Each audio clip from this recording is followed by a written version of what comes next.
Vous n'avez jamais fait de sophrologie? Ah, étonnant. Il faut bien commencer par une première séance. Donc,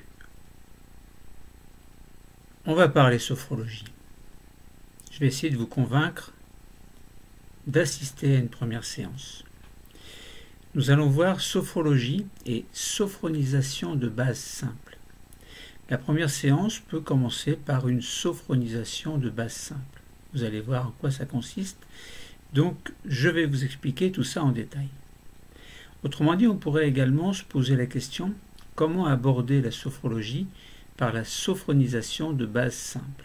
Alors, ces termes ne vous parlent peut-être pas, ou bien peut-être que vous avez déjà entendu parler de sophrologie. Avant de commencer cette sophronisation de base simple, voyons quelques notions essentielles de sophrologie. Alors, voici le plan que je vous propose. D'abord, nous allons voir l'alliance sophronique. Nous verrons que c'est une relation privilégiée dans laquelle ou au cours de laquelle il y a une écoute, une acceptation, une absence de jugement, de l'empathie et de la congruence. Ensuite, en petit 2, nous verrons le terpnos logos. Je ne vous en dis pas plus. Puis, nous passerons à la vivance phronique. Pareil, découverte essentielle. Ensuite, nous passerons à la respiration volontaire.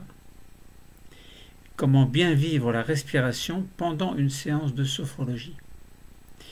Ensuite, nous allons nous poser la question, est-ce que la sophrologie est une relaxation? Est-ce que c'est une technique de relaxation? Je vous laisse y réfléchir, nous allons en parler tout à l'heure.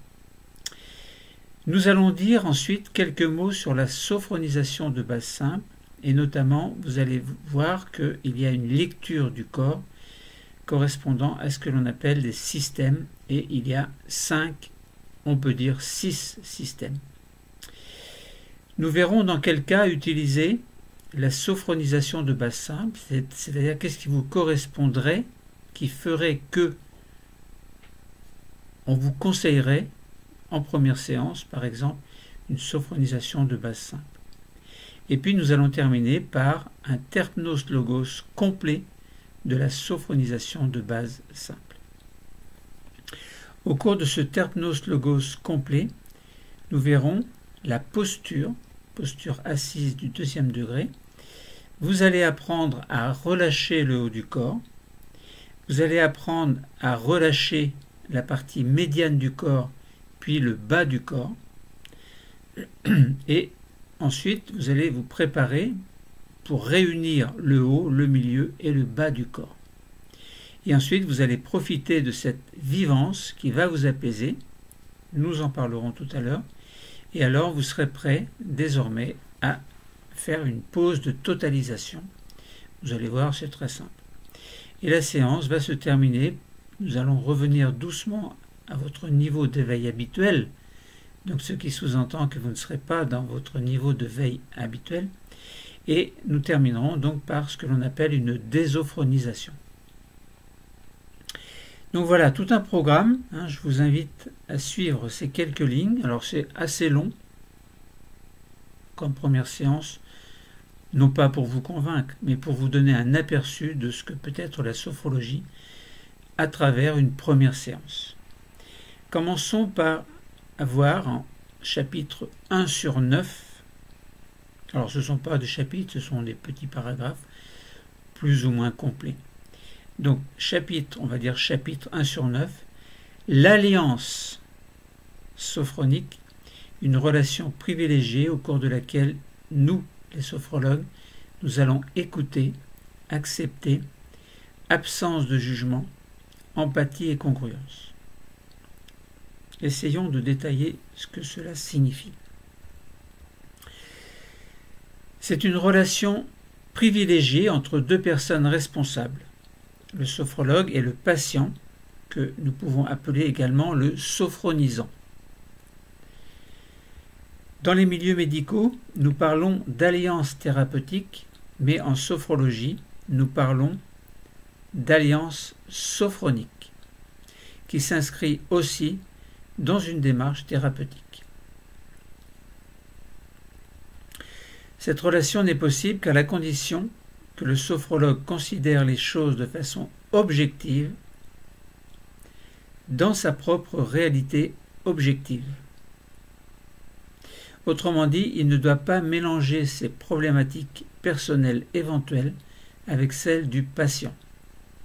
Il sera un guide qui permettra au patient de mettre en avant ses propres potentialités, ses souhaits, ses objectifs, ses projets. Un mot sur un patient dit anaclytique. Il s'agit d'un état dans lequel le patient exprime son besoin d'être en présence du sophrologue. Il a besoin de le voir, de l'entendre, comme une dépendance rassurante. Cette dépendance ne doit pas être combattue, bien au contraire, car elle est nécessaire dans la progression de l'apprentissage, jusqu'à ce que le patient trouve par lui-même son autonomie, sécurisée au départ par le sophrologue qui l'accompagne au fil des séances. Comment cette autonomie se met-elle en place? Simplement parce que le patient doit alterner les séances en présence du sophrologue et les séances qu'il s'efforce de pratiquer seul jusqu'à ce qu'il devienne indépendant.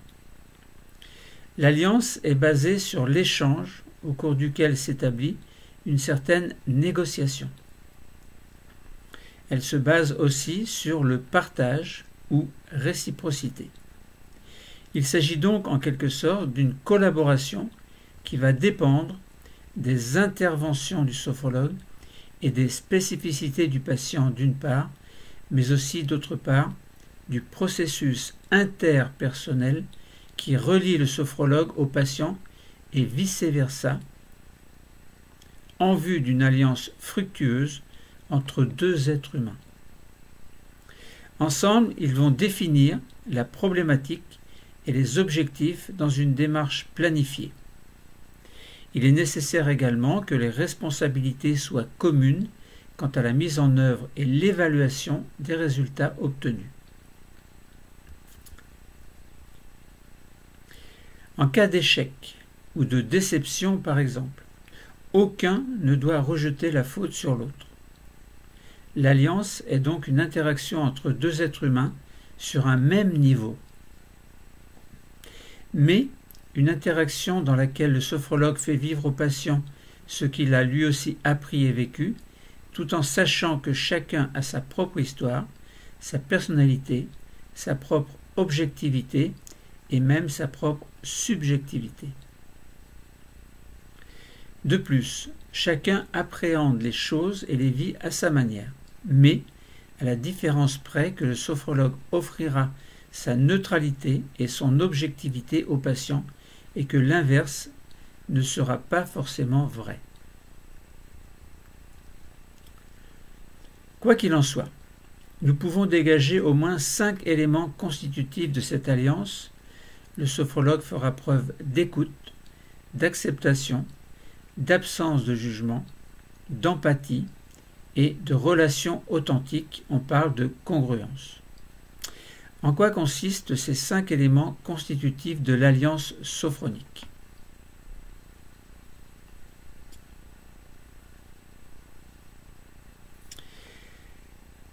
D'abord, l'écoute, premier élément de l'alliance sophronique.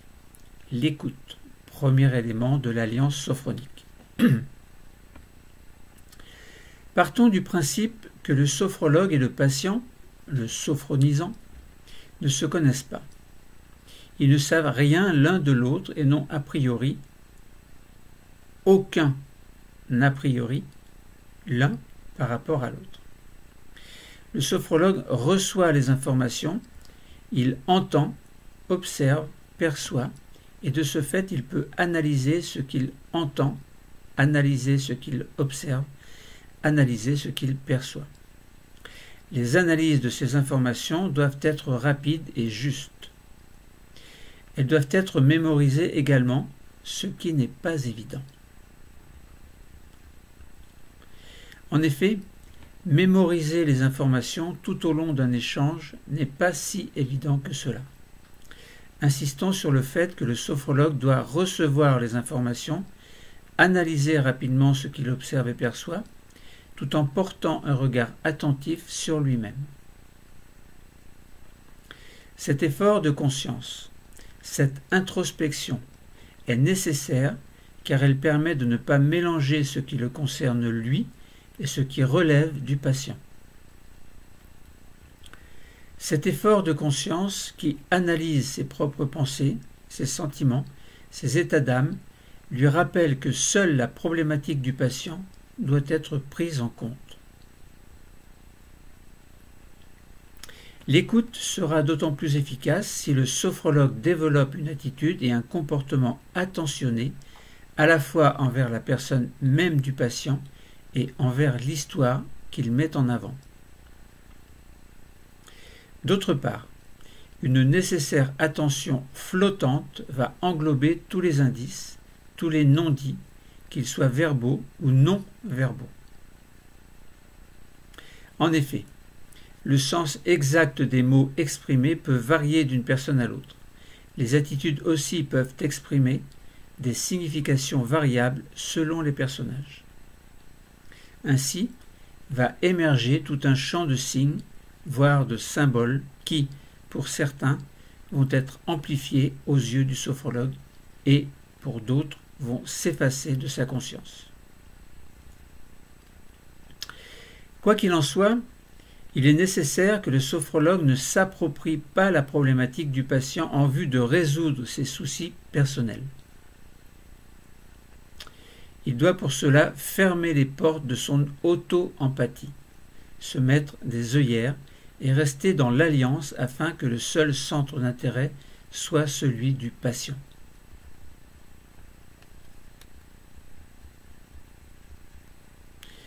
Au cours de l'anamnèse, par exemple, mais il existe bien d'autres situations, le patient parle, plus ou moins, et ce qu'il dit passe d'abord par la mémoire de travail du sophrologue, qui est une mémoire à court terme. Lui, le patient, maîtrise parfaitement son discours puisque c'est son histoire, une histoire que le sophrologue doit en partie s'approprier. De ce fait, le sophrologue peut oublier les informations qui s'ajoutent en lui, mot après mot, phrase après phrase, phrase après phrase, ou du moins n'en gardera-t-il qu'une partie.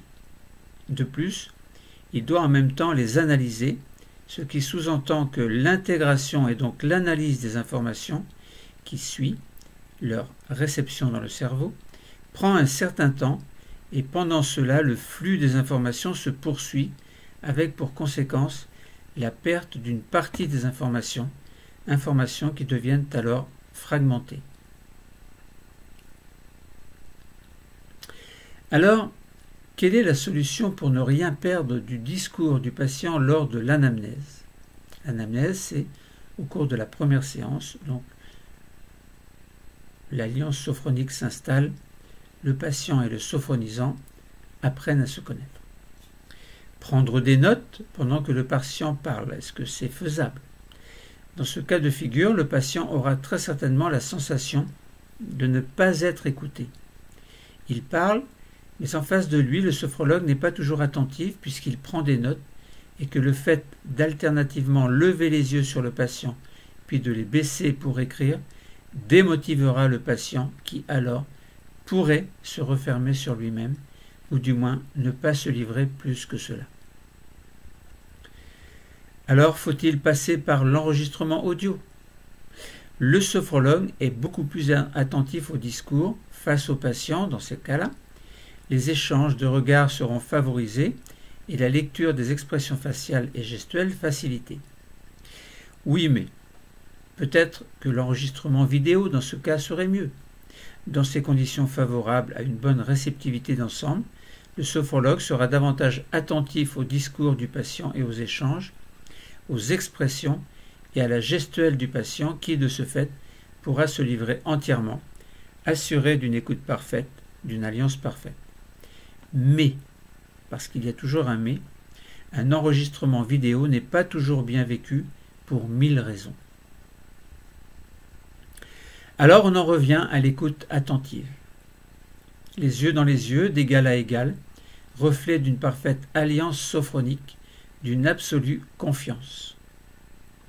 C'est la solution que personnellement je retiendrai au cours de l'anamnèse. Chez moi, le travail sera tout autre pour préparer un protocole adapté à la problématique du patient qui aura su capter l'efficacité et la sincérité du sophrologue. Rappelons que nous cherchons à dégager les 5 éléments constitutifs de l'alliance sophronique au cours de laquelle le sophrologue fera preuve d'écoute, nous venons d'en parler, donc nous venons de voir cette écoute, d'acceptation, d'absence de jugement, d'empathie et de relation authentique, donc on parle là de congruence. Donc nous avons parlé de l'écoute, voyons maintenant l'acceptation. L'acceptation est le deuxième élément de l'alliance sophronique. Des temps sont consacrés à l'écoute du patient et rien qu'à l'écoute du patient. Il y a le temps de l'anamnèse lors de la première séance, le temps d'une synthèse, notamment pour relever les points essentiels suite à une ou plusieurs séances, le temps d'une phénodescription suite à différentes techniques plus ou moins spécifiques d'une séance en question. Le respect des 3 temps est important pour au moins 2 raisons. D'abord, le suivi du temps sophronique qui doit être régulier et objectif, marquant l'évolution de la problématique, une évolution que l'on espère positive, mais qui malgré tout peut être négative. Deuxième chose, la construction de ce temps sophronique, soit sur une séance, soit sur un protocole qui d'ailleurs doit régulièrement être réajusté. Un protocole, c'est plusieurs séances. Ces temps peuvent susciter de la part du sophrologue des réactions plus ou moins conscientes, ce qui est compréhensible mais qu'il faut éviter. Et en ce sens, l'acceptation est nécessaire.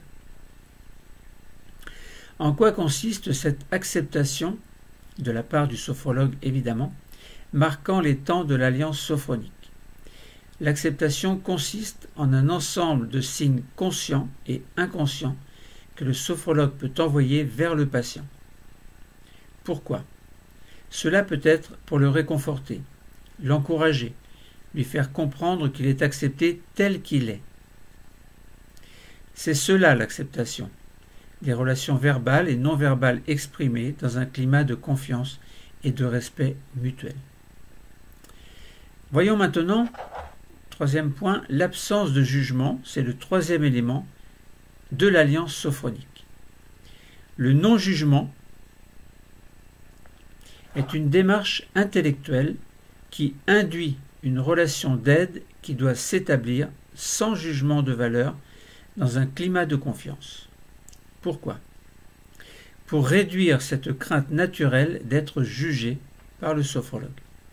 Pour aider la personne à se libérer, le sophrologue peut encourager, par exemple, des valeurs positives. Peut encourager par des valeurs positives.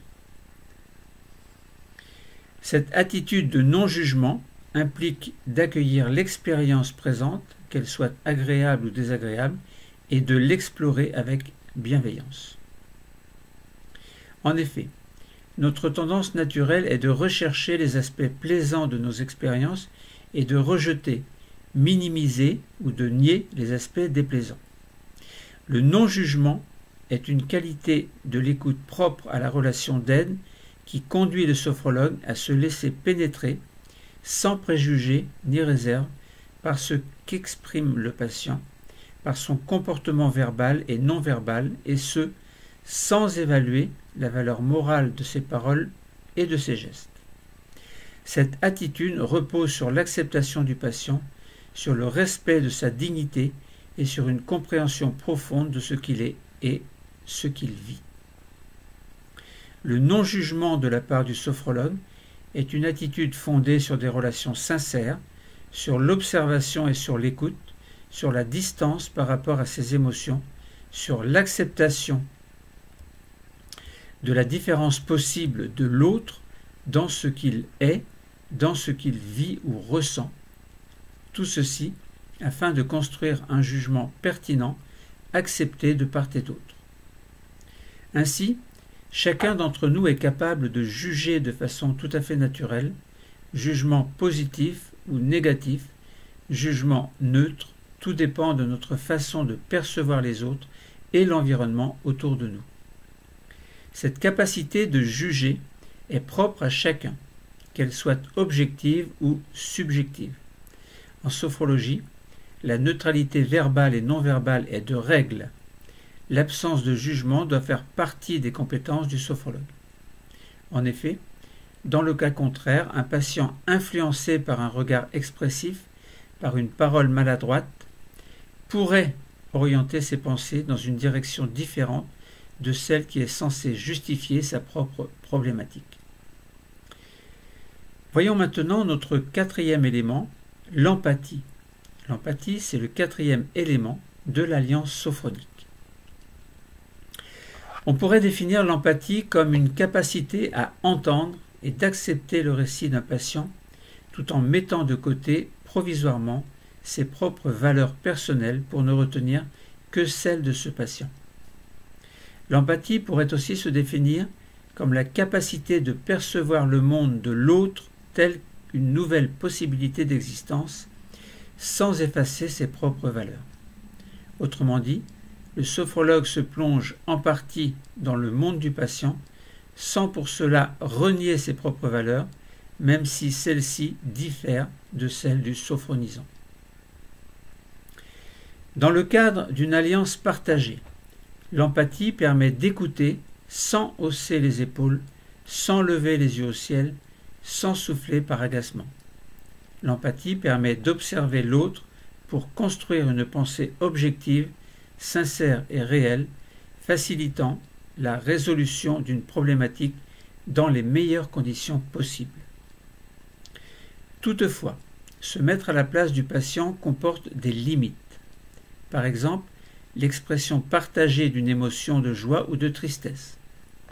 Cette expression partagée nécessite un vocabulaire approprié, rassurant. En effet, imaginons que le patient exprime une grande joie en évoquant la naissance de son enfant. Le sophrologue ne pourra pas exprimer cette même joie, ce même sentiment de bonheur extrême. Pourquoi ? Parce que le vécu du patient n'est pas celui du sophrologue. Le sophrologue, dans ce cas-là, peut accompagner le patient dans une attitude d'empathie réconfortante et non dans un sourire forcé. De cette façon, l'empathie peut favoriser les rapports de confiance et permettre une meilleure compréhension de l'autre, voire une meilleure complicité.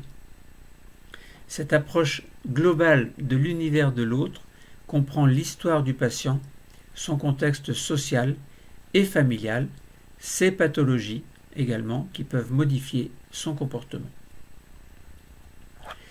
N'oublions pas que chaque personne est unique et que chaque relation ne s'arrête pas au simple regard ni à la simple connaissance du recueil des données. En effet, la relation basée sur l'empathie implique une responsabilité du sophrologue envers son patient. Construite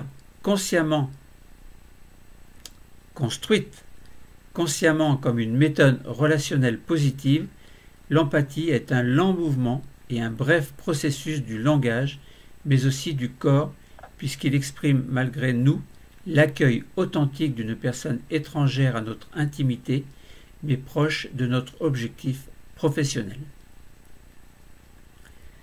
Parler d'empathie, c'est exprimer de la bienveillance inscrite dans un processus de communication sincère, verbale ou non, avec pour objectif une relation d'aide appropriée à la problématique du patient. La communication, si elle n'est pas naturelle, nécessite un apprentissage et la possibilité pour chaque sophrologue de dire son impuissance dans certaines situations. À défaut, on observe parfois un évitement de la relation avec le patient, forme de protection face à l'inconnu, aux émotions douloureuses. L'attitude empathique est une condition de la relation aidante. Cette aptitude à comprendre l'autre tout en restant soi-même permet de différencier ses émotions ne pas penser à ce que nous aurions fait dans cette situation, mais au contraire laisser le patient exprimer son émotion, être lui-même. L'empathie est une technique relationnelle qui vise la qualité de la relation sophrologue-sophronisant. Celle-ci s'apprend aussi à partir des expériences rencontrées et analysées. Ainsi, l'empathie est un processus qui s'inscrit dans l'alliance sophronique. Sans empathie, il n'y a pas de sophrologie. Le sophrologue doué de cette capacité développe une attitude plus ou moins naturelle qui devrait lui permettre de percevoir les émotions du patient. Perception des émotions, mais également perception de son environnement. Toutefois, il ne s'agit pas de s'approprier les émotions, ni même l'environnement, mais d'entrer en résonance, en phase avec le patient, afin, au moins, d'imaginer comment il vit telle ou telle situation.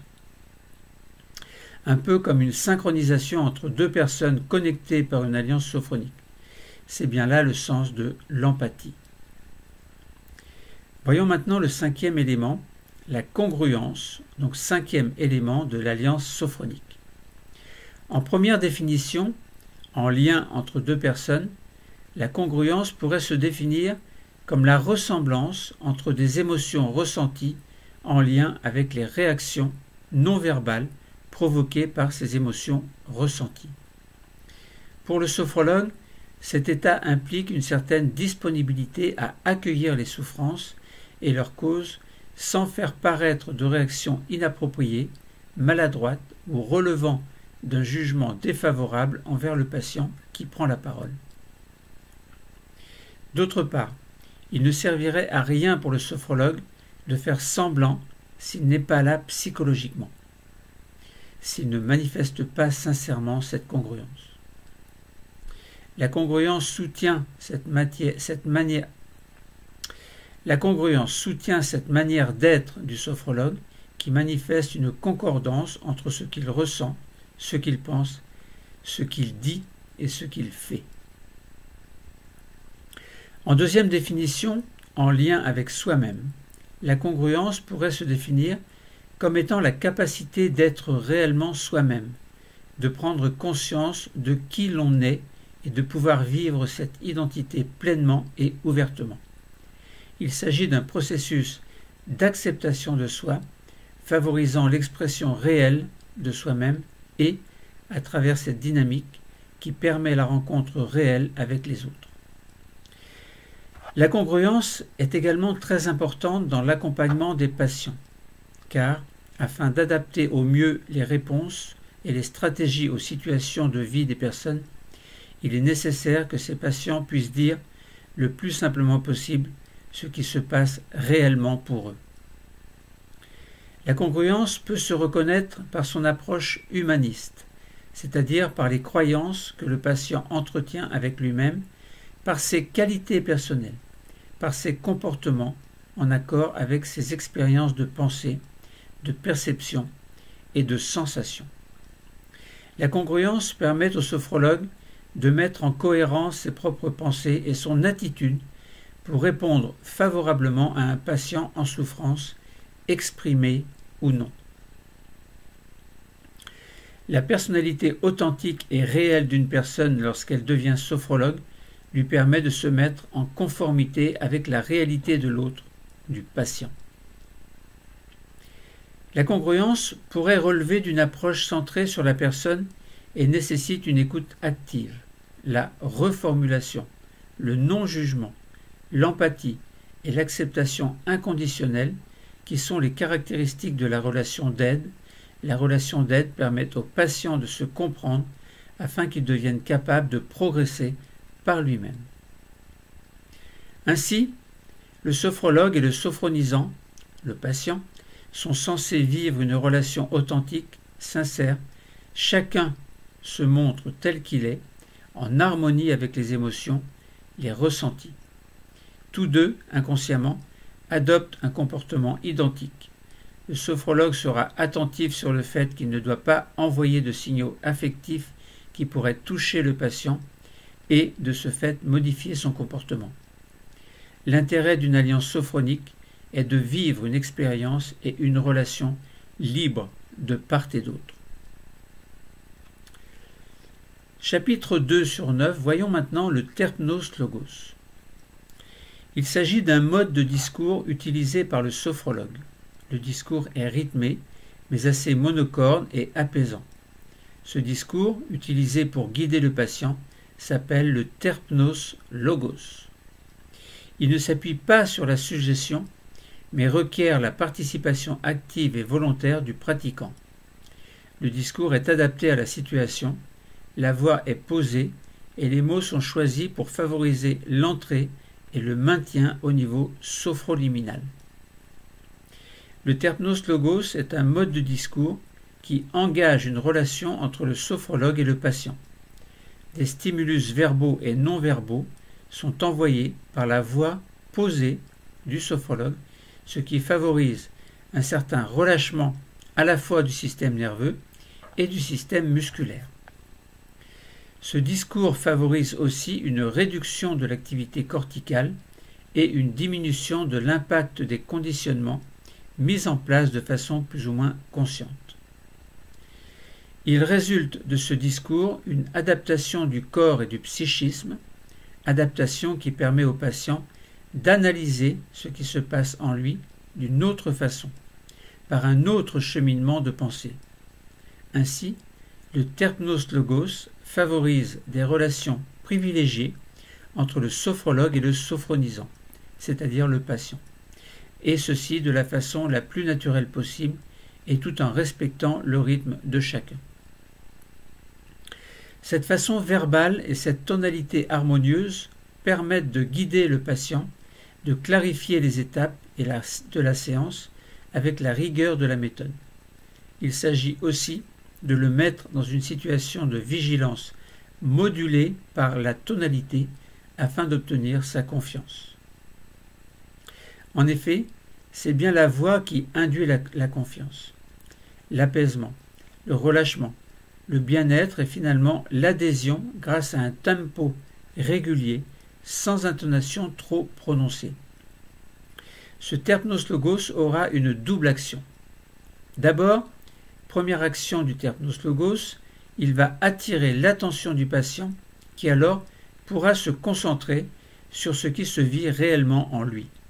Alors, il lui sera possible de ressentir des phénomènes qui eux-mêmes pourront augmenter la réceptivité aux différentes situations proposées. Ensuite, deuxième action du terpnos logos, il activera la conscience qui elle-même renforcera la capacité de vivance, une notion que nous développerons plus loin, mais déjà en première approximation, nous pouvons dire que la vivance, c'est, durant la sophronisation, la rencontre du corps et de l'esprit dans la profondeur de la conscience, rencontre qui produit une transformation des structures de l'être. Ainsi, le terpnos logos, en activant la conscience, renforcera la capacité de rencontre entre le corps et l'esprit, donc renforcera bien cette capacité de vivance. Il est donc bien important que cette double action du discours soit respectée. C'est là tout l'art du sophrologue qu'il mettra en place pour que le patient, en toute confiance, suive intensément cette séance. En sophrologie, on cherche l'acceptation du patient. Troisième chapitre, passons à la vivance phronique. La vivance, c'est, durant la sophronisation, la rencontre du corps et de l'esprit dans la profondeur de la conscience, rencontre qui produit une transformation des structures de l'être. Voilà ce qui pourrait ressembler à une définition. La vivance consiste à être attentif au vécu de l'instant présent, à tous les phénomènes qui apparaissent également. Sa répétition participe au dévoilement de la conscience. La vivance est la conscience de la vie qui se vit réellement. Elle est ce que nous sommes en train de vivre, là, maintenant, de façon consciente, concrète et existentielle. La sophrologie établit deux lois en lien avec la vivance, cette vivance étant le phénomène le plus important de la pratique sophrologique. La vivance phronique, d'abord, est une rencontre du corps et de l'esprit dans la profondeur de la conscience, se produit pendant la pause qui suit tout exercice. De quoi s'agit-il? La vivance phronique représente une rencontre profonde entre le corps et l'esprit. Cette rencontre corps-esprit mobilise les structures profondes de l'être et permettent de découvrir la conscience, de la conquérir, de la transformer. La vivance phronique permet de dévoiler la conscience. Je répète. La vivance phronique permet le dévoilement de la conscience sophronique, sa découverte aussi. De plus, elle permet le dévoilement et la découverte des valeurs fondamentales, essentielles et existentielles de l'être, existentielles dans le sens relatif à l'existence en tant que réalité vécue personnellement et concrètement.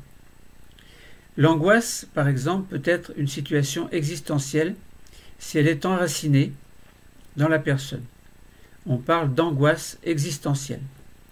La vivance sophronique permet de prendre conscience de cette angoisse et de là, il peut être possible de la conquérir, de la transformer en quelque chose qui ne soit plus de l'angoisse. C'est là l'un des rôles de la sophrologie. Ensuite, la répétition vivencielle. Elle est nécessaire. En effet, une vivance vécue une seule fois ne serait pas efficace. La répétition de la vivance, au contraire, permet de progresser dans tous les processus vivenciels. Cette répétition vivencielle est un entraînement qui va permettre aux phénomènes d'apparaître à la conscience. Ces phénomènes sont divers, par exemple des sensations, des perceptions, des sentiments, etc. De plus, cette répétition va faire naître l'expérience et amener à la découverte, à la conquête et à la transformation des structures et des valeurs existentielles de l'être qui pourront ensuite être projetées dans le quotidien. La vivance est présente à chaque séance et au cours de chaque étape. Cette vivance phronique s'opère en 3 temps. D'abord, lors de l'activation, c'est-à-dire lors du temps d'activation intrasophronique, puis lors de la pause sophronique d'intégration, c'est-à-dire lors du temps de récupération, puis enfin lors de la pause phronique de totalisation, c'est-à-dire lors du temps de totalisation. Rappelons que le principe de la vivance est celui de la rencontre du corps et de l'esprit à l'intérieur de la conscience. C'est dans le niveau sophroliminal, NSL, que se produit cette rencontre, c'est-à-dire entre la veille et le sommeil. Le changement apporté peut être profond et quelquefois intime. Le corps se présente à la conscience sous forme d'une rencontre phénoménologique, c'est-à-dire que cette rencontre est à prendre dans le sens où le corps se présente à la conscience tel qu'il est, à l'instant et au lieu présent. La rencontre est instantanée, ici et maintenant. Le patient perçoit cette présence immédiate, il vit bel et bien à l'intérieur de cette présence immédiate qu'il perçoit. Cette sensation prend forme et de plus en plus au fil des séances.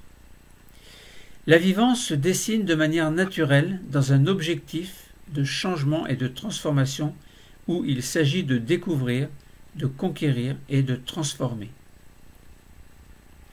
Au cours de ce processus vivenciel, le patient va à la rencontre de lui-même, des autres aussi, et du monde en général.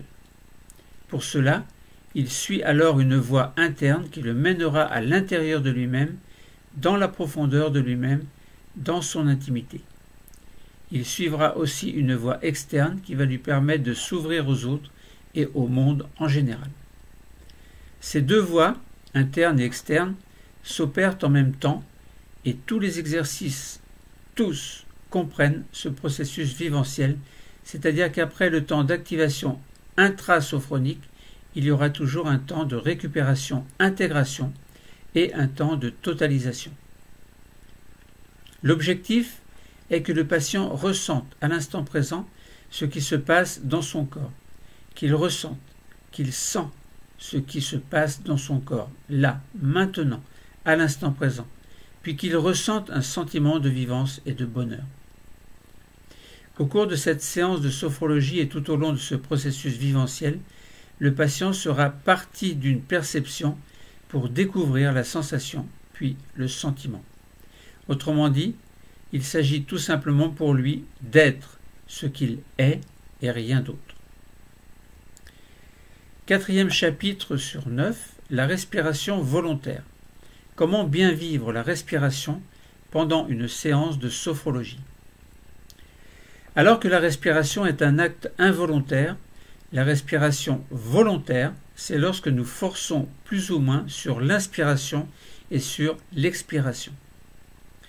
La respiration volontaire est au cœur du processus sophrologique. Respirer volontairement, c'est inspirer plus et expirer plus. Mais pourquoi respirer? L'inspiration permet d'apporter l'oxygène, O2, on dit le dioxygène, dans l'ensemble du corps, tandis que l'expiration permet de rejeter le dioxyde de carbone, CO2. Pourquoi O2 et pourquoi CO2? Donc pourquoi le dioxygène et pourquoi le dioxyde de carbone? La plus petite unité vivante de notre corps est la cellule. Pour que nous puissions vivre, nos cellules doivent être vivantes. Or, pour vivre, elles ont besoin d'énergie. Chaque cellule fabrique son énergie. Mais comment? Grâce à une réaction chimique appelée respiration cellulaire. Au cours de cette réaction, dans chacune de nos cellules, le glucose est dégradé par le dioxygène O2, ce qui permet en même temps de produire de l'énergie dont la cellule a besoin pour assurer d'autres réactions chimiques. Cette réaction chimique du dioxygène sur le glucose libère un déchet, le CO2, toxique s'il s'accumule dans le corps. L'organisme doit éliminer le CO2. Nous comprenons alors l'intérêt de la respiration, inspiration pour apporter le dioxygène et expiration pour éliminer le dioxyde de carbone. Ce processus de respiration se fait sans que nous ayons à y penser, de manière involontaire. C'est un mécanisme automatique réalisé par notre système respiratoire en lien avec le système nerveux. Cependant, nous pouvons forcer le système respiratoire. La respiration est alors un acte volontaire au cours duquel nous pouvons inspirer fortement et expirer fortement. Ces deux mouvements respiratoires exagérés permettent d'une part de faire pénétrer plus de dioxygène dans le corps et d'autre part d'expulser plus de dioxyde de carbone du corps. Bénéfice net, nous avons plus de dioxygène, donc plus d'énergie. Ainsi, la respiration volontaire nous aide à mieux vivre grâce à ce surplus d'énergie. C'est d'ailleurs ce qui se passe lorsque nous faisons un effort. Nos poumons respirent plus et plus vite et notre cœur bat plus et plus vite. Notre respiration augmente à l'effort pour faire entrer plus de dioxygène. Pourquoi? Parce que nos muscles travaillent plus et ont donc besoin de plus d'énergie. Or, plus d'énergie signifie plus de dioxyde de carbone, plus de dioxygène qui arrive aux cellules musculaires. D'où l'intérêt de respirer plus vite afin que le sang contienne plus de dioxygène. Le cœur, lui, augmente aussi son rythme à l'effort afin que le sang arrive plus vite aux cellules musculaires. Bilan, à l'effort, les muscles sollicités travaillent plus, ont donc plus d'énergie parce que plus de dioxygène arrive et plus vite qu'au repos. Au repos, forcer la respiration, c'est un peu comme faire un effort. Plus de dioxygène et donc plus d'énergie. La respiration est vitale, nécessaire pour vivre. Chacune de nos cellules doit recevoir du dioxygène pour produire plus d'énergie. Nous pouvons donc, en forçant la respiration volontaire, produire plus d'énergie et par conséquent faire en sorte de nous sentir mieux, de nous épanouir dans nos dispositions psychologiques. C'est dans ce sens que nous pouvons considérer que la respiration forcée nous permet d'atteindre un niveau de conscience modifié et un état de conscience modifié. D'un point de vue anatomique, comment fonctionne le diaphragme dans le système respiratoire? Le diaphragme est un muscle qui intervient dans la respiration. Il sépare le thorax de l'abdomen, mais en même temps, il les relie. À l'inspiration, il s'abaisse, ce qui crée un appel d'air dans les poumons. Son abaissement comprime les organes de l'abdomen. À l'expiration, il remonte, ce qui permet d'expulser l'air. En même temps, cela crée une détente des organes abdominaux. Ce déplacement du diaphragme de haut en bas et de bas en haut réalise comme un petit massage des organes situés au-dessous, c'est-à-dire dans la cavité abdominale, et au-dessus de lui, c'est-à-dire dans la cavité thoracique. Grâce à la respiration volontaire, consciente, nous pouvons abaisser et relever le diaphragme. Donc nous agissons sur la respiration que nous pouvons dès lors contrôler dans une certaine mesure. D'une manière indirecte, ce contrôle permet de revitaliser le corps en forçant le diaphragme à s'abaisser et donc à faire entrer plus d'air dans les poumons. Or, plus d'air signifie plus de dioxygène O2, plus de dioxygène qui passe dans le sang, plus de dioxygène qui entre dans nos cellules et au final, plus d'énergie produite par nos cellules. Le corps est ainsi revitalisé pour un meilleur bien-être.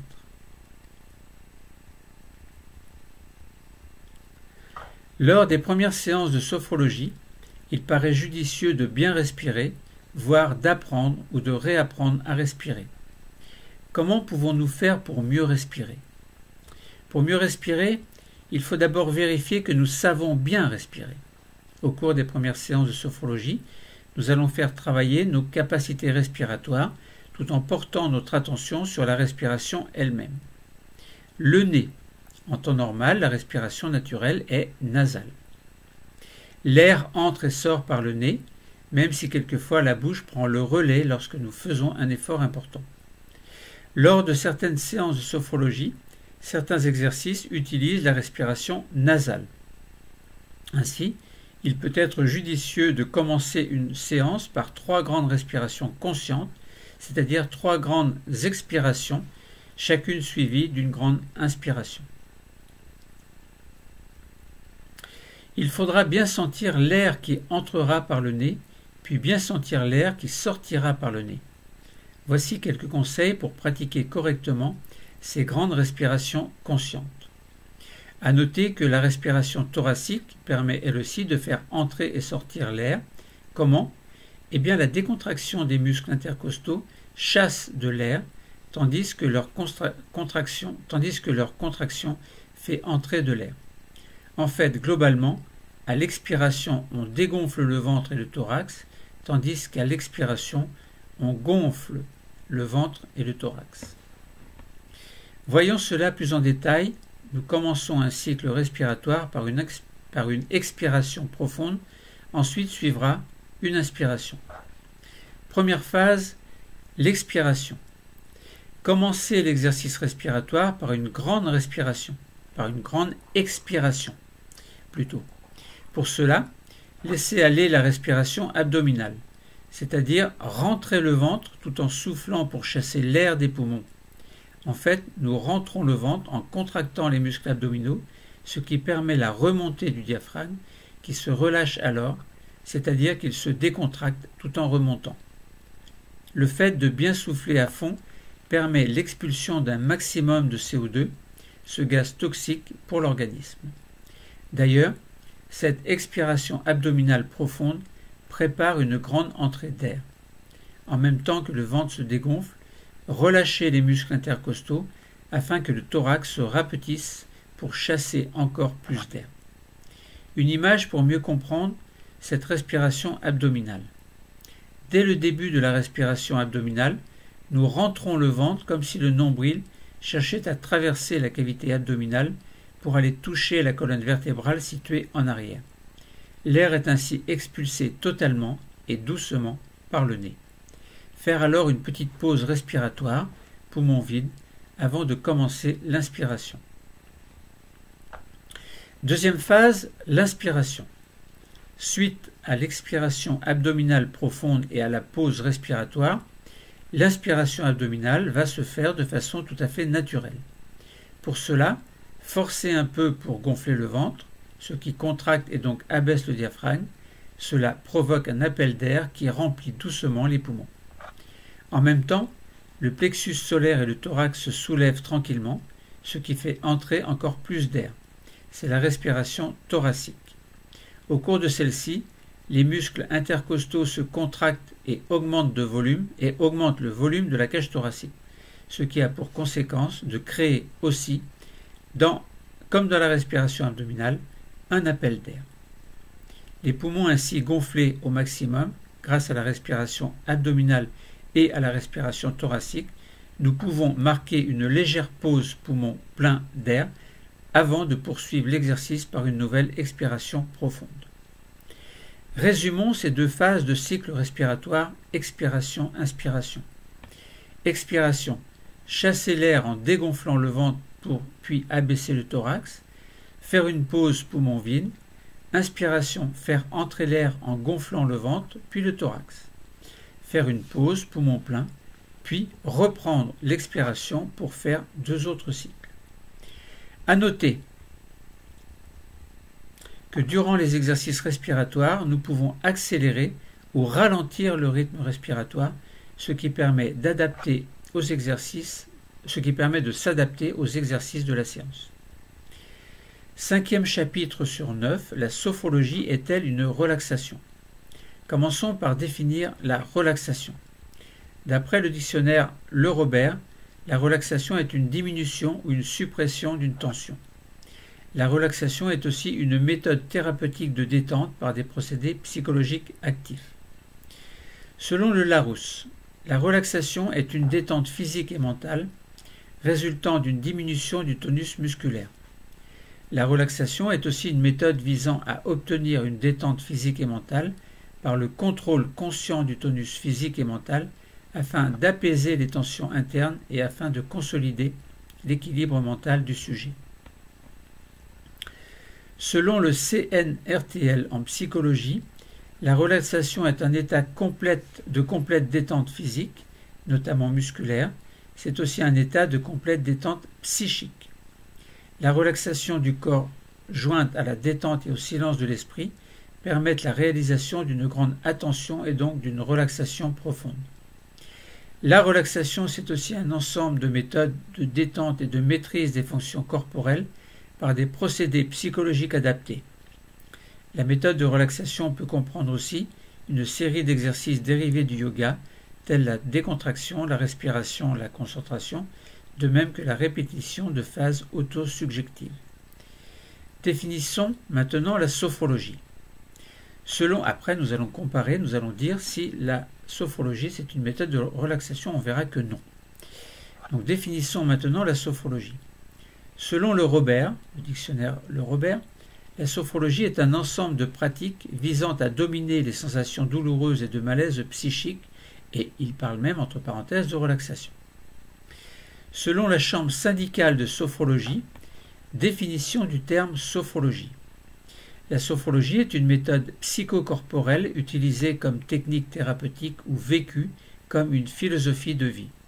Elle a été conçue par le neuropsychiatre Alfonso Caicedo et est inspirée de techniques occidentales comme orientales. Le terme sophrologie, inspiré du grec ancien, signifie étude de l'harmonisation de la conscience. Méthode exclusivement verbale et non tactile, la sophrologie emploie un ensemble de techniques qui vont à la fois agir sur le corps et sur le mental. Elle se combine des exercices qui travaillent à la fois sur la respiration, la décontraction musculaire et l'imagerie mentale ou visualisation. Toutes ces techniques permettent de retrouver un état de bien-être et d'activer tout son potentiel. La sophrologie permet d'acquérir une meilleure connaissance de soi et d'affronter les défis du quotidien avec sérénité. Quelle est l'origine de la méthode? Les inspirations de la sophrologie sont multiples et son fondateur a puisé dans des techniques qui existaient déjà dans les années 60. Du côté des techniques occidentales qui ont inspiré la sophrologie, on retrouve l'hypnose ainsi que des techniques de relaxation et de suggestion positive comme la méthode Coué. Alfonso Caicedo s'est également enrichi de ses voyages en Orient de méthodes orientales comme la méditation, le yoga et le zen. Il a fait de cette technique un véritable carrefour entre l'Orient et l'Occident. À partir de toutes ces inspirations, son fondateur a créé une méthode unique et a codifié un ensemble d'exercices de façon très claire et précise. Il a défini des exercices de relaxation dynamique qui sont des mouvements doux associés à la respiration et a mis au point des sophronisations qui sont les visualisations guidées par la voix du sophrologue. Aujourd'hui, tous les sophrologues possèdent la même boîte à outils qu'ils mettent à disposition de leurs clients pour répondre à leurs besoins, pour répondre à leurs différents besoins. Voyons maintenant, selon l'Académie de sophrologie de Paris, la relaxation et la sophrologie. Un nouvel article du docteur Chenet, paru dans la revue sophrologique numéro 5 de novembre 1914, va permettre de mieux comprendre et de voir si la relaxation et la sophrologie se côtoient et si la sophrologie est une relaxation. Nous allons voir que non. Souvent, la différence entre sophrologie et relaxation est mal perçue. On entend souvent dire « la sophrologie, c'est de la relaxation ». Il s'agit d'une confusion fortement préjudiciable à la sophrologie. Les sophrologues ressentent profondément le besoin de sortir de cette ambiguïté. Dans cet article synthétique, le point est fait de manière à dissiper l'image d'une sophrologie relaxation. En effet, si la sophrologie était de la relaxation, point n'aurait été utile de créer une nouvelle discipline. Alors on se pose vraiment la question, est-ce que la sophrologie est de la relaxation d'après l'Académie sophrologique de Paris? Souvent les personnes qui viennent consulter, donc on parle du docteur Chenet, souvent les personnes qui viennent me consulter, dit le docteur Chenet, pour une séance de sophrologie, commencent par dire « Vous savez, chez moi, la relaxation, ça ne marche pas. » Alors très souvent, le docteur Chenet répond « Ça tombe bien, car je ne vais surtout pas vous demander de vous relaxer, mais de vivre ce qui se passe en vous. » Ces gens ne font que répéter ce qui se dit fréquemment dans les médias. La sophrologie, c'est de la relaxation. Or, cela est une hérésie. La même mésaventure est arrivée au zen. Pour beaucoup, dire « je suis zen » veut dire « je suis cool, détendu ». Or, on est bien loin de ce qui fait la richesse de ces deux disciplines. Il faut souligner d'emblée que si la sophrologie utilise les techniques inspirées de la relaxation au début de ses protocoles, elle va bien plus loin que celle-ci. La relaxation vise essentiellement la décontraction neuromusculaire, l'économie des forces nerveuses et la détente physique et psychique. Son but premier est le repos et la recharge énergétique. Dans la méthode sophrologique, la relaxation n'est qu'un des nombreux outils dont nous usons pour agir sur la conscience, tels que la respiration, les postures, les exercices physiques, la méditation, la contemplation, le travail sur les 5 sens, la perception, l'imagination, la mémoire, les sons, les vibrations et l'énergie. La relaxation ne doit donc pas être confondue avec ce qu'est la sophrologie. L'objectif de la sophrologie est beaucoup plus large. Il s'agit de la conquête et de la transformation de sa propre conscience afin d'aboutir à une véritable exploitation de nos compétences et de nos capacités. Se libérer de ces tensions. En sophrologie, ce que l'on prend souvent pour de la relaxation consiste en fait à se libérer de ces tensions. La sophronisation de base vivencielle, première des techniques utilisées par le sophrologue, sert avant tout à rentrer dans la vivance, vivre ce qui se passe en soi. Avec l'évacuation du négatif, il s'agit du mode d'entrée dans les séances de sophrologie qui doit être, avec la répétition de l'entraînement, très bref. Le Terpnos Logos souligne bien cet aspect. Conscience de la forme de votre premier système, la tête, sans tension. Conscience de votre deuxième système, sans tension. Agréable libération des tensions dans le troisième système, etc., etc. Tout comme dans la méditation, l'un des premiers soins est d'évacuer ce qui perturbe. Le début des séances de sophrologie permet ainsi d'évacuer les empêchements de la vivance, évacuer le négatif du corps, ces tensions pour mieux rentrer dans une présence sereine de celle-ci. Tous, vous pouvez simplement fermer les yeux, évacuer les tensions et vous mettre à l'écoute de votre corps, vivre sa présence en vous. L'expérience prouve qu'il n'est point besoin de passer nécessairement par l'apprentissage d'une technique de relaxation pour démarrer la vivance, et que démarrer par de la relaxation peut même parfois constituer un obstacle à une véritable vivance par la fuite de la conscience au bord du sommeil. Ceci explique que, sauf cas particulier, la sophrologie se pratique assis ou debout dans des postures dynamiques qui permettent l'activation de la conscience et donc de vivre ce qui se passe en soi, d'être dans la présence du soi. L'outil central de la méthode sophrologique étant la phénoménologie, dont l'un des grands moyens d'action est la présence. La recherche de la présence. La sophrologie se démarque de la relaxation en ce sens qu'elle n'a pas pour seul but la détente et la récupération. N'étant pas dans la recherche d'un échappement ou d'un lâcher-prise, elle est prise avec la vie et ceci s'opère par la présence. Relaxation et détente en sophrologie permettent d'aller à l'intérieur de son corps pour libérer les voies de passage, de manière à prendre conscience de cette capacité d'être présent à soi-même. Le chemin parcouru tout au long de son corps, segment par segment, n'est autre que ce cheminement initiatique qui permet de se vivre en connexion avec soi-même, prise de conscience que l'on peut être dans la présence de son corps, dans son présent, dans son ici et maintenant, capable de vivre cet instant présent, de ne plus être dans le passé ni dans le futur. On prend conscience que l'on est en situation de savourer l'instant. Cette prise de conscience de ce que l'on peut vivre dans son présent, même s'il s'agit d'événements appartenant chronologiquement au passé ou au futur, représente le véritable éveil de la conscience. Celle-ci va dès lors être capable d'accueillir et de vivre les phénomènes qui se présentent à elle, et cette vivance des phénomènes sans a priori, comme ils émergent, permet le parcours sophrologique.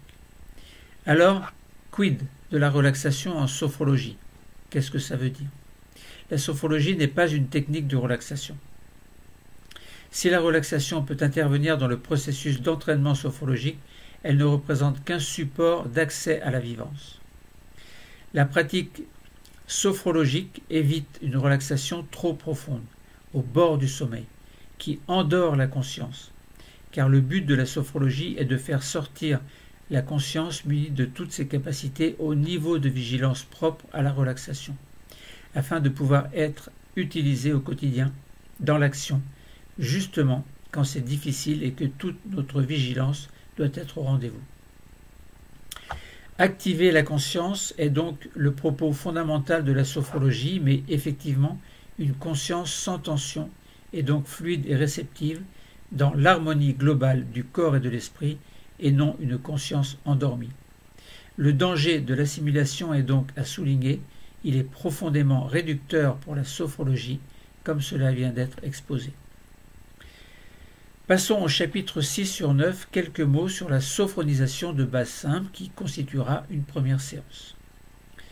La sophronisation de base simple est une première technique proposée au patient, le sophronisant. Il s'agit d'une séance de relaxation simple. Sa mise en œuvre permet de prendre conscience en progression de toutes les régions du corps, régions que plus tard nous nommerons systèmes. Ainsi, région après région, nous parviendrons au corps tout entier. C'est un peu comme un exercice préliminaire. Son intérêt réside dans la première prise de contact pour les patients qui n'ont jamais assisté à une séance de sophrologie. La sophronisation de base simple peut permettre une première prise de contact pour les personnes qui n'ont jamais pratiqué de séance de relaxation. Attention, cela ne signifie pas que la sophrologie soit de la relaxation pure. Nous en reparlerons plus tard et nous en avons déjà parlé d'ailleurs. La sophronisation de base simple est conseillée aussi pour les sujets tendus qui ont peur de lâcher prise. Mais c'est quoi lâcher prise? Le lâcher prise, selon la définition du Larousse, est un moyen de libération psychologique consistant à se détacher du désir de maîtrise. Lâcher prise consiste donc à se libérer psychologiquement pour échapper au désir de tout maîtriser. Par conséquent, ne pas vouloir lâcher prise, c'est vouloir tout maîtriser. Vouloir lâcher prise, c'est renoncer à tout maîtriser. Et en cela, la sophronisation de base simple peut aider. En libérant son corps, son esprit, sa conscience, alors il est possible de lâcher prise et de passer à une autre chose et de repartir sur de bonnes bases. Exemple. Un couple apparemment équilibré vit dans une jolie demeure plantée sur un terrain bien entretenu, fleuri. Ils ont l'air heureux et chez eux règne une apparente bonne entente. Dans la maison, une femme veut tout contrôler. Gestion financière, décoration, ménage, provisions, repas, vaisselle, linge, repassage, bricolage, gestion de 2 chats et d'un chien qu'elle promène 3 fois par jour, quel que soit le temps, gestion de 2 aquariums, gestion d'une volière avec de nombreux oiseaux, gestion d'animaux en extérieur, pigeons, tourterelles, poulaillers, gestion d'un jardin de 150 mètres carrés. Cette femme n'arrête jamais. Du matin de bonne heure jusqu'au soir où épuisée, elle s'endort devant la télé ou, spontanément, lorsqu'elle s'allonge dans son lit. Quant aux vacances, il n'en est pas question, elle a tant de choses à faire. Elle pratique du sport plusieurs fois par semaine, du body balance comme elle dit. Cette femme veut tout libérer et ne supporte pas les reproches de son mari sur sa façon de faire, tant elle est occupée et bien rodée dans ses tâches quotidiennes. Cette femme est aussi une artiste peinte, bien occupée, à mettre sur toile le fruit de ses inspirations. L'homme, lui, après 40 ans de vie commune, s'est fait une raison et ne cherche même plus à calmer cette excentricité. Il se réfugie dans le silence et cherche plutôt à éviter sa femme, tant elle le fatigue psychologiquement. Quant aux relations intimes, même pas en rêve. Froide et distante, elle se réfugie dans l'épuisement du soir et les douleurs un peu partout, les plaintes et les gémissements, tant elle a du mal aux poignets depuis des années, aux épaules, aux articulations. À quoi bon se soigner? Son mari lui propose de faire une séance de sophrologie pour essayer de lâcher prise et d'accepter de résister au vouloir de tout contrôler. Elle refuse car elle a peur justement de lâcher prise. Que deviendraient ses animaux, son jardin et tout le reste? Voilà un exemple qui demande à réfléchir. La sophronisation de base simple aurait été une judicieuse technique qui aurait peut-être permis au couple de se retrouver, car nous voyons là que le mari n'est absolument pas heureux, prisonnier d'une femme excentrique, passionné par une existence qu'il ne partage qu'en tant que spectateur, et malgré une apparente tranquillité dans une maison bien entretenue dans laquelle il n'a aucun droit.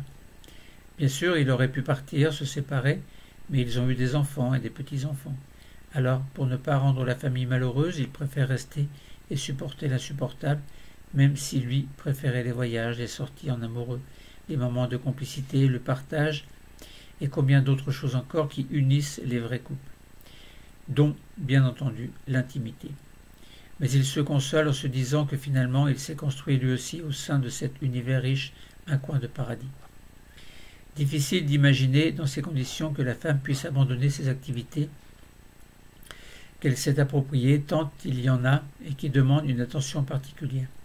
Difficile d'imaginer que le mari puisse retrouver un jour la passion qui autrefois les animait tous les deux dans une complicité qui animait leur joie de vivre. Quelle issue pour ce couple qui n'a de raison d'exister que celui de l'abandon de l'union. Mais en revanche, tout n'est pas perdu puisqu'ils finiront leur vie ensemble. Voilà en quelque sorte un cas extrême, réel, pour lequel le lâcher-prise pourrait prendre toute sa valeur, mais qui, du point de vue de la femme, la conduirait très certainement à la déchéance, et cela le mari le sait, raison pour laquelle il préfère se sacrifier pour sauver sa femme qui a jadis bien souffert, mais cela est une autre histoire. Alors revenons maintenant à notre sophronisation de base simple. Rappelons que la sophronisation de base simple peut permettre une première prise de contact pour les personnes qui n'ont jamais pratiqué de séances de relaxation.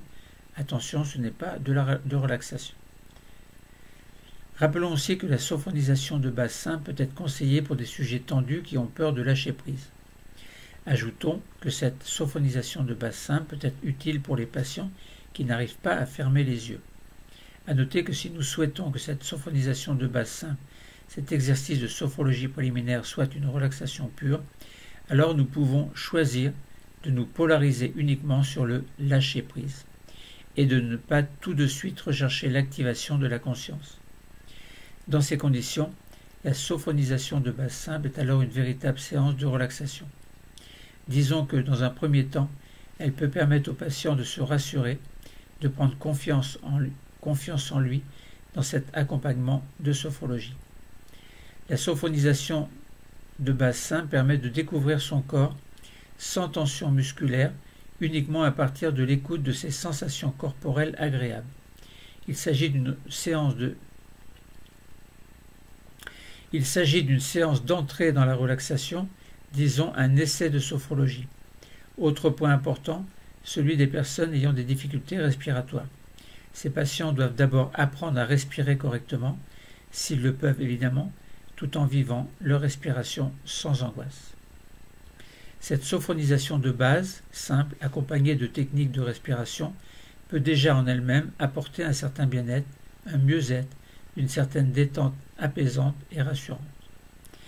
Chapitre 7 sur 9, la lecture du corps, les 6 systèmes. La lecture du corps se fait en repérant les régions principales, tête et visage, cou, membres supérieurs de l'épaule jusqu'au doigt, région thoracique et haut du dos, région abdominale et région lombaire, région du bas-ventre, bassin, région sacrée, muscles fessiers, périnée, organes sexuels, membres inférieurs des cuisses jusqu'aux orteils. Soit, en organisant les régions, nous aboutissons à 5 régions que nous appelons systèmes et que nous pouvons imaginer se détendre les uns après les autres dans l'ordre suivant, sachant que cette organisation anatomique nous aidera à construire le terpnos logos, c'est-à-dire le discours de la sophonisation de bassin. Premier système, globalement, c'est la tête et le visage. Le front, qui est la partie du visage entre les sourcils et la racine des cheveux, il s'étend d'une tempe à l'autre. Les tempes, région située entre les yeux et les oreilles. Le cuir chevelu, la peau qui couvre le crâne où sont implantés les cheveux. Les sourcils, donc arcs qui surplombent les yeux ou globes oculaires, organes de la vue et du regard, logés et protégés dans des orbites oculaires. Les muscles des yeux qui permettent de bouger dans toutes les directions, les joues, entre le nez et l'oreille et de l'œil au menton, la bouche ou cavité buccale, c'est-à-dire une cavité en bas du visage humain, communiquant avec l'appareil digestif et avec les voies respiratoires. On peut ouvrir ou fermer la bouche, elle est entourée par les lèvres. Les lèvres, elles bordent la bouche, les dents, elles servent à mâcher, organes durs situés dans la bouche, implantés sur les 2 os des mâchoires appelés maxillaires. La langue, organe du goût servant à goûter, c'est un muscle allongé et mobile, placé dans la bouche. Elle se met quelquefois sur le palais, la paroi supérieure de la bouche. On dit langue collée au palais, on peut la décoller. Le nez ou fosse nasale, organe de l'odorat, servant à sentir une odeur. Le nez est aussi la partie initiale des voies respiratoires. Enfin, les oreilles, dans ce premier système, sont les organes auditifs ou auriculaires qui permettent d'entendre, c'est l'ouïe. Les oreilles sont aussi en relation avec l'équilibre du corps dans l'espace. Deuxième système, c'est le cou qui unit la tête au tronc, ensemble thorax, abdomen et bassin. La nuque qui est située derrière le cou, donc à l'arrière de ce cou. Les épaules, partie supérieure du bras à l'endroit où il s'attache au tronc. La face externe des bras, des coudes, des avant-bras, des poignets, des mains et des doigts. Ensuite, nous passons au système numéro 3. C'est le thorax d'abord, cavité limitée par le diaphragme, les côtes et le sternum. Il y a des os plats recevant les 7 paires de côtes. Le thorax renferme le cœur et les poumons. Ensuite, dans ce système 3, il y a la région dorsale du dos, avec les muscles dorsaux superficiels, au niveau colonne vertébrale dorsale, dont les 12 vertèbres dorsales ou thoraciques s'articulent avec les côtes. Elle est située entre les 7 vertèbres du cou et les 5 vertèbres lombaires. Ensuite, toujours dans ce système 3, il y a la face interne des bras, des coudes, des avant-bras, des poignets, des mains et des doigts. Nous passons au système numéro 4. c'est la ceinture abdominale au niveau du ventre qui comprend les muscles abdominaux du ventre. Et toujours dans ce système 4, la ceinture abdominale au niveau du bas du dos comprenant les muscles lombaires, donc dorsaux profonds, de la colonne vertébrale lombaire. Ensuite, nous passons au 5e système. C'est le bas-ventre, partie inférieure du ventre sous le nombril. Le bassin, c'est une ceinture osseuse sous l'abdomen. Il est fait de l'association des deux os de la hanche. On dit aussi os coxo ou os iliaque, du sacrum et du coccyx également. Il soutient la colonne vertébrale. Au niveau de l'articulation de la hanche s'attachent les puissants muscles de la jambe. Ensuite, les cuisses, partie des membres inférieurs qui s'articulent avec la hanche et vont jusqu'aux genoux. Les genoux, qui sont des articulations entre les jambes et les cuisses. Les jambes, qui font partie des membres inférieurs qui vont des genoux jusqu'aux pieds. Les chevilles, qui sont des articulations entre les jambes et les pieds. Elles portent le poids du corps. Les pieds sont les extrémités inférieures du corps, articulées avec les jambes. Ils permettent la station verticale et la marche. Et enfin les orteils, chacun des 5 doigts du pied. Donc nous avons dit là 6 systèmes tout à l'heure, nous en avons décrit 5, simplement parce que le 6e système regroupe l'ensemble de ces 5 systèmes. Chapitre 8 sur 9, quelles sont les indications de la sophronisation de base simple? Alors d'abord, elle permet de relaxer et d'apaiser le corps et l'esprit. Donc première indication. Deuxième indication, elle permet un premier contact avec le schéma corporel. Et troisième indication, elle permet d'atteindre le niveau sophroliminal. Passons maintenant au terpnos logos complet de la sophronisation de base simple. D'abord, prenons la posture assise du 2e degré. C'est quoi cette posture? C'est une posture assise de détente ou de récupération dans laquelle nous sommes appuyés au dossier de la chaise, mains sur les cuisses, la tête droite en équilibre le plus confortablement possible. Elle est utilisée pour démarrer les séances et pour les récupérations et pauses phroniques d'intégration et de totalisation. C'est aussi une posture de confort qui nous permettra la récupération, la pratique de la sophrologie dans la vie quotidienne, même dans des lieux aussi divers que notre lieu de travail, nos moyens de transport tels que le bus ou le métro. Nous allons commencer.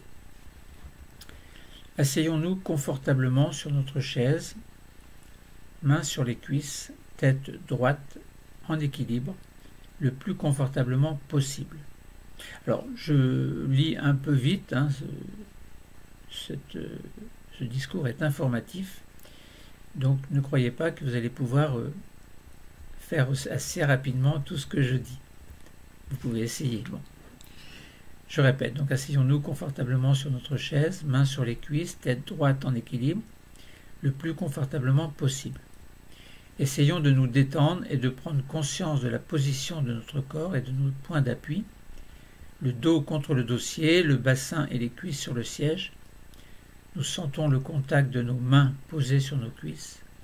Nos plantes de pied sont au contact du sol, si possible, sinon, laissez-les pendre dans le vide. Nous allons prendre un moment pour nous détendre, un moment pour nous relaxer. Et pour cela, nous allons commencer par faire une lecture progressive et consciente de tout notre corps. Nous allons faire le schéma de notre corps, un schéma corporel, et nous prendrons bien conscience tout à l'heure de ce schéma corporel. Apprenons tout d'abord à relâcher le haut du corps. Dirigeons notre attention vers notre visage, vers notre tête. Relâchons le cuir chevelu. Toute la surface de notre tête se détend, comme si nous pouvions sentir chacun de nos cheveux. Relâchons le front.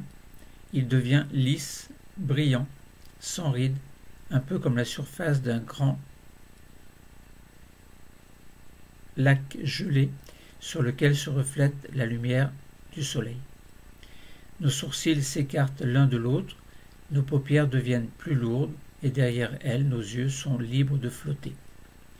Nous relâchons nos tempes, puis nos pommettes, et par la pensée, nous glissons sur les joues jusqu'au menton qui se détend également. Dans notre bouche, nous desserrons les dents, nous décrispons les mâchoires, notre langue est au repos derrière les dents du bas. Nous relâchons maintenant notre cou et notre nuque, Nous ne gardons que les tensions indispensables au port de notre tête. Nous relâchons nos épaules qui deviennent un peu plus lourdes et qui s'abaissent doucement. Puis par la pensée, nous relâchons les bras sur toute leur longueur. Pour cela, nous pouvons imaginer que nous glissons sur nos bras. Nous sentons la pointe des coudes, nous passons sur les avant-bras, sur les poignets, sur les mains. Nous arrivons dans chacun de nos doigts et nous allons jusque dans la pulpe de nos doigts. Nous sommes au contact de la partie supérieure de notre corps qui se détend et par une respiration, nous allons l'aider à se détendre encore un peu plus. Je vous explique comment faire d'abord. Tout à l'heure, nous inspirerons doucement par le nez, puis nous soufflerons doucement par la bouche, comme dans une paille, et nous imaginerons l'air qui pénètre par le sommet de notre tête et traverse notre visage, notre cou et nos bras jusqu'au bout des doigts. Nous allons le faire ensemble. Maintenant, nous inspirons doucement par le nez, nous soufflons lentement par la bouche et l'air traverse tout le haut du corps. Nous ressentons une agréable détente du haut du corps.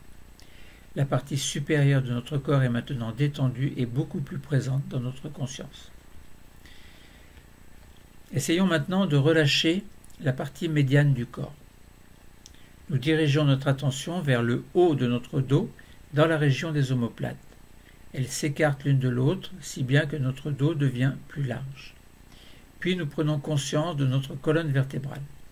Nous pouvons la comparer à une échelle dont chaque barreau est une vertèbre. Nous allons descendre de barreau en barreau, de vertèbre en vertèbre. Doucement, nous descendons. Chaque fois que nous rencontrons une tension, nous essayons de la chasser. Nous arrivons ainsi dans le creux lombaire, notre dos tout entier se détend. Nous descendons à présent dans le bassin et nous desserrons les muscles fessiers. Nous relâchons également notre bas-ventre, notre périnée. Nous permettons à notre bassin de prendre sa position de détente au fond de notre siège. Nous remontons dans notre ventre et nous libérons les abdominaux. Notre ventre devient souple, une petite respiration se met en place, elle est naturelle. Elle se fait sans même que nous ayons à y penser, et cette petite respiration nous berce, nous calme, nous apaise. Nous observons cette détente qui s'installe dans notre ventre. Nous remontons un peu et nous nous arrêtons au niveau du diaphragme. Ce muscle qui sépare le thorax du ventre et qui est si important pour la respiration. Nous essayons de sentir le léger mouvement de notre diaphragme. Il s'abaisse un peu à l'inspiration, le ventre gonfle, il remonte un peu à l'expiration, le ventre se dégonfle. Maintenant, nous arrivons dans le thorax, là où se trouvent les organes de la respiration, les poumons. Pour bien détendre cette zone, nous accueillons un grand bâillement volontaire, peut-être même un léger soupir. Nous sommes maintenant au contact de la partie du milieu de notre corps qui se détend. Et par une respiration, nous allons l'aider à se détendre un peu plus encore. Mais je vous explique d'abord. Tout à l'heure, nous allons inspirer pour prendre de l'air, puis en expirant, nous allons envoyer cet air de la base du cou jusqu'au bas-ventre. Nous allons le faire ensemble. Maintenant, inspirons doucement par le nez, puis soufflons doucement par la bouche et tout en soufflant, faisons partir l'air du cou, faisons-le traverser le buste et atteindre le bassin. Nous ressentons alors sans doute une agréable détente de tout le milieu du corps. Nous sommes alors bien au contact de la partie du milieu de notre corps qui se détend et qui est maintenant présente dans notre conscience. Poursuivons notre détente en relâchant le bas du corps. Nous allons nous concentrer sur le bas de notre corps. Notre pensée se porte d'abord sur les hanches, puis nous allons desserrer l'articulation de nos hanches. Passons maintenant sur nos cuisses. Nous sentons leur forme un peu plus aplatie en raison de notre position assise. Passons sur l'arrondi de nos genoux, descendons sur les mollets, sur les chevilles, plus fines. Nos pieds apparaissent, les talons, la plante des pieds, jusque dans la pulpe de nos orteils. Nous sommes bien au contact du bas de notre corps qui se détend. Et par une respiration, nous allons l'aider à se détendre un peu plus encore. Inspirons pour bien prendre de l'air, expirons et envoyons l'air jusqu'au bassin et jusqu'au bout de nos pieds. Inspirons à nouveau, doucement par le nez, et expirons pour envoyer l'air des hanches jusqu'au bout de nos pieds. Nous ressentons une agréable détente dans le bas du corps. Le bas de notre corps est maintenant présent dans notre conscience. Préparons-nous à réunir les trois parties du corps, le haut, le milieu et le bas. Nous allons réunir les trois parties de notre corps en un corps unique. Pour cela, tout à l'heure, nous referons une respiration en envoyant l'air du dessus de notre tête jusqu'au bout de nos mains, jusqu'au bout de nos pieds. Commençons maintenant. Inspirons doucement, puis expirons et en même temps envoyons l'air vers le sommet de la tête, puis dans l'ensemble de notre corps, jusque dans nos mains, jusque dans nos orteils, comme si nous chassions l'air dans une paille. Nous ressentons une agréable détente dans tout notre corps. L'ensemble de notre corps est maintenant dans notre conscience. Profitons maintenant de cette vivance qui nous apaise tant. C'est un peu comme le soir, quand nous allons nous endormir, nous sentons que notre niveau de vigilance s'abaisse doucement. Nous nous sentons plus calmes, plus paisibles. Sur chaque expiration naturelle que nous faisons à présent, nous descendons un peu plus profondément dans notre détente, détente à la fois du corps et mental. Le corps et l'esprit ne forment qu'un dans une profonde paix intérieure. Nous sommes plus calmes, plus paisibles. C'est un peu comme si nous étions entre parenthèses de notre quotidien, au contact de nous-mêmes, au plus profond de nous-mêmes, au plus profond de notre conscience. Et nous accueillons les sensations, les perceptions qui se montrent à nous, les phénomènes que nous sommes heureux de rencontrer. Nous sommes maintenant prêts pour une pause de totalisation. Dans notre pause de totalisation, nous vivons l'accueil des phénomènes qui se présentent à nous, qu'ils soient corporels, qu'ils soient visuels ou qu'ils soient sous forme de pensées positives qui nous parviennent. Nous accueillons toutes les sensations qui sont toutes les bienvenues. La séance va maintenant se terminer. Nous allons revenir doucement à notre niveau d'éveil habituel en faisant ce que l'on appelle une désophronisation.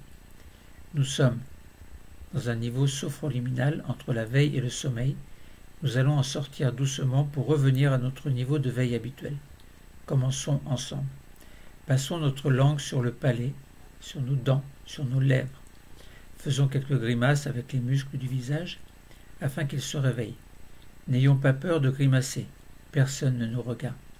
Nous allons bientôt bouger la tête, mais attention, les mouvements doivent être doux pour ne pas vous faire mal. Commençons. Bougeons la tête en inclinant très doucement vers l'avant. Redressons-la, étirons-la lentement vers l'arrière, sans forcer, et revenons tête droite. Maintenant, tournons notre tête d'un côté, de l'autre, et revenons tête droite. Toujours avec la tête, dessinons un cercle dans un sens puis dans l'autre sens, et nous revenons tête droite. Nous allons réveiller nos épaules. Pour cela, petite rotation des épaules sur elles-mêmes, 3 fois vers l'avant, 3 fois vers l'arrière. Puis nous allons réveiller nos bras. Pour cela, nous montons nos 2 bras à l'horizontale devant nous. Nous fermons les poings, contraction volontaire des bras, des mains, et nous laissons retomber sur les cuisses. Nous allons faire la même chose avec les jambes. Nous les levons devant nous, vers les pointes, contraction volontaire des pieds, des jambes, des fessiers, et nous laissons tomber.